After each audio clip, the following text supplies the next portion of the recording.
धृतराष्ट्र बोले, हे संजय, धर्मभूमि कुरुक्षेत्र में एकत्रित युद्ध की इच्छा वाले मेरे और पांडु के पुत्रों ने क्या किया?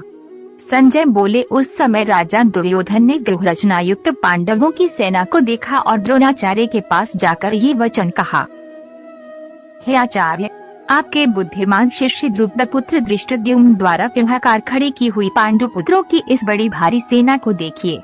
इस सेना में बड़े बड़े धनुषों वाले तथा युद्ध में भीम और अर्जुन के समान शूरवीर सात्यकी और विराट तथा महारथी राजा द्रुपद, धृष्टकेतु और चेकितान तथा बलवान काशीराज, पुरजित, कुंतीभोज और मनुष्यों में श्रेष्ठ शब्द, पराक्रमी युधामन्यु तथा बलवान उत्तमौजा, सुभद्रा पुत्र अभिमन्यु एवं द्रौपदी के पांचों पुत्र ये सभी महारथी हैं।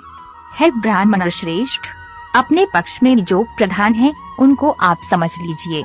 आपकी जानकारी के लिए मेरी सेना के जो सेनापति हैं, उनको बतलाता हूँ। आप द्रोणाचार्य और पितामह भीष्म तथा कर्ण और संग्रामजी कृपाचार्य तथा वैसे ही अश्वत्थामा, विकर्ण और सुमदत्त का पुत्र भूरिश्रवा और भी मेरे लिए जीवन की आशा त्याग देने वाले बहुत से शूरवीर अनेक प्रकार के शस्त्रास्त्रों से सुसज्जित और सबके सब युद्ध में चतुर हैं। भीष्म पितामह द्वारा रक्षित हमारी वह सेना सब प्रकार से अजेय है और भीम द्वारा रक्षित इन लोगों की ये सेना जीतने में सुगम है। इसलिए सब मोर्चों पर अपनी अपनी जगह स्थित रहते हुए आप लोग सभी निसंदेह भीष्म पितामह की ही सब ओर से रक्षा करें। कौरवों में वृद्ध बड़े प्रतापी पितामह भीष्म ने उस दुर्योधन के हृदय में हर्ष उत्पन्न करते हुए उच्च स्वर से सिंह की दहाड़ के समान गरज कर शंख बजाया। इसके पश्चात शंख और नगाड़े तथा ढोल, मृदंग और नरसिंह आदि बाजे एक साथ ही बज उठे। उनका वो शब्द बड़ा भयंकर हुआ। इसके अनंतर सफेद घोड़ों से युक्त उत्तम रथ में बैठे हुए श्री कृष्ण महाराज और अर्जुन ने भी अलौकिक शंख बजाए। श्री कृष्ण महाराज ने पांचजन्य नामक, अर्जुन ने देवदत्त नामक और भयानक कर्म वाले भीमसेन ने पौंड्र नामक महाशंख बजाया। कुंती पुत्र राजा युधिष्ठिर ने अनंत विजय नामक और नकुल तथा सहदेव ने सुघोष और मणिपुष्पक नामक शंख बजाए।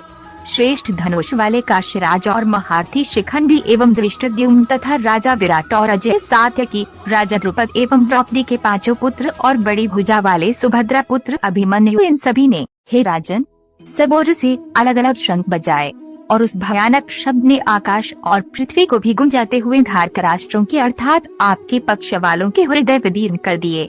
हे राजन, इसके बाद कपिध्वज अर्जुन ने मोर्चा बांध कर डटे हुए धृतराष्ट्र संबंधियों को देखकर उस शस्त्र चलने की तैयारी के समय धनुष उठाकर ऋषिकेश श्री कृष्ण महाराज से ये वचन कहा, है अच्युत, मेरे रथ को दोनों सेनाओं के बीच में खड़ा कीजिए।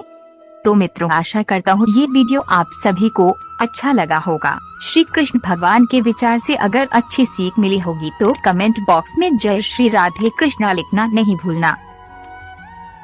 सुबह जल्दी नहाकर साफ वस्त्र पहनकर भगवान श्री कृष्ण की पूजा करें। भगवान श्री कृष्ण के चित्र के सामने आसन लगाकर तुलसी की माला लेकर इस मंत्र का जाप करें। आसन कुश का हो तो अच्छा रहता है। प्रतिदिन 5 माला जाप करने से हर परेशानी समाप्त हो सकती है। रोज एक ही समय पर एक ही आसन पर बैठकर और एक ही माला से मंत्र जाप किया जाए तो यह मंत्र जल्दी ही सिद्ध हो सकता है।